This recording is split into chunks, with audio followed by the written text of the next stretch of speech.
ጸጋና ሰላም ከመንፈሳችሁ ጋር ይሁን። ዛሬ አዲስ የምስራች ይዤላችሁ መጥቻለሁ። እርሱም በአጠገብ የሚገኘው ዘማሪ ታሪኩ ታመኔ ይባላል። አሱንታይ ጊታ የተሰኘ ድንቅ መዝሙር ይዞልን መጥቶልናል በቪዲዮ መልክ። አሱንታይ ጊታ ወይኮ አሱንታይ ጊታ ጊያ ወልቃማ መልእክቲያ ወይቂዳ መዝሙሪያ እክዲ በቪዲዮ መልክ ነው ኮይዶ ጋማላ ረተ ዘጌካ ሲንገር ጸዳለች ቶማስ ጌተተ ዩቲዩብን እንተኮ ሐሳሚንታ ግዶን ጋከስ ኡባሴ ከሲዲ አንጀተና ማላጋይስ እጋን አንጀተና ጴንጤ ባው ጋር ቆፈይስ ሁላችሁም ገብታችሁ እንድትባረኩላችኋለሁ። እግዚአብሔር ይባርካችሁ። አሱንታይ ጊታ የተሰኘ ድንቅ ወላይተኛ መዝሙር በቅርቡ ይለቀቃል።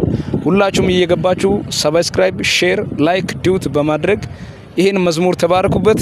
ወዳችኋለሁ። አሱንታይ ጊታ ጊታ ጊታ አሱንታይ ጊታ ጊታ አሱንታይ ጊታ ጊታ አሱንታይ ላመተና አሱንታይ ኢየሱስ አሱንታይ አሱንታይ ጊታ ኢየሱስ አጊ አሱንታይ ጊታ ኢየሱስ አጊ አሱንታይ ጊታ ኢየሱስ አጊ አሱንታይ ጊታ ኢየሱስ አጊ